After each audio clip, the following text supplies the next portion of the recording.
Hi everyone. Today we're going to look at 10 British English idioms which are sort of commonly used in spoken English. You know, if you go to the UK, you know, or if you watch a UK drama on TV, you know, you may come across some idioms, and you might think, you know, what do they mean? Well, that's what we're going to look at today. Some of these idioms you may have heard of before, some of them might be new, okay? Let's start with number one. It's not my cup of tea. So this means I don't like it. So for example, jazz music is not my cup of tea. Maybe it's tea because lots of English people like to drink tea. I don't know.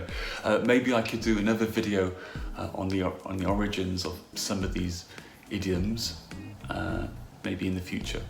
Number two, couldn't hold a candle. Couldn't hold a candle. So for example, I couldn't hold a candle to John. He's much better at playing tennis than me. So I couldn't hold a candle to this person. I can't compare to this person. There's no comparison. He's just so much better than I am. Okay, so it's a bit of a strange one, but that's what it means. The guy's much better than me. There can be no comparison. Okay. Number three. It's raining cats and dogs. This is quite a famous one.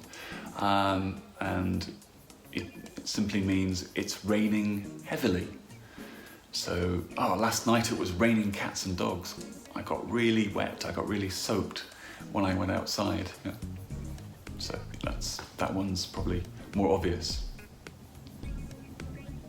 Number four, a penny for your thoughts. Yeah, in other words, I'll give you a penny if you tell me what you're thinking. So you say penny for your thoughts to someone when they look like they're thinking, but you want to know what they're thinking about. Yeah. Okay. Number five, an arm and a leg. Something that's very, very expensive. For example, this computer cost me an arm and a leg. Number six, barking up the wrong tree. So, for example, I didn't tell your secret to anyone. You're barking up the wrong tree. So, if you're barking up the wrong tree, that means you're accusing the wrong person of doing something. So you're saying someone did something when they didn't do it.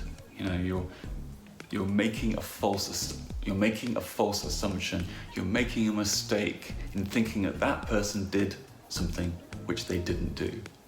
Okay. Number seven, the ball is in your court. The ball is in your court, so it means it's up to you. For example, I've done everything I can to help you. Now the ball is in your court. You know, you have to do the rest. It's up to you. You know, it's like, I think it's kind of like a game of tennis. Okay, someone hits the ball to you, and then it's up to you to hit the ball back to the person you're playing with. I think that's where the idea comes from. You know, some kind of ball sport.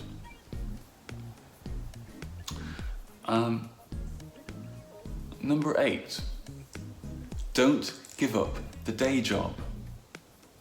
So you might say this to someone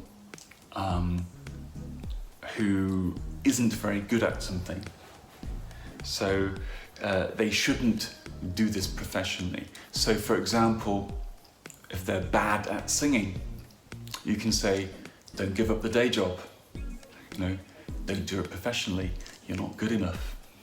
But it's less direct than saying you're not good enough, because if you say you're not good enough, that's going to hurt the other person's feelings. They're going to feel sad or upset. So you say something more indirect and sort of half joking. Don't give up the day job. So they might be bad at singing, or maybe they're bad at playing football, or whatever they're bad at. You say, don't give up the day job.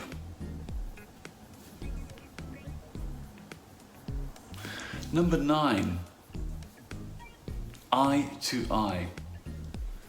So for example, we don't see eye to eye on politics. So if we don't see eye to eye, it means we don't agree with the preposition on. So we don't see eye to eye on something. Yeah? So hence, we don't see eye to eye on politics. So these are all quite. All the idioms we're looking at are very common in spoken British English. And finally, number 10, hit the sack. Just means go to bed.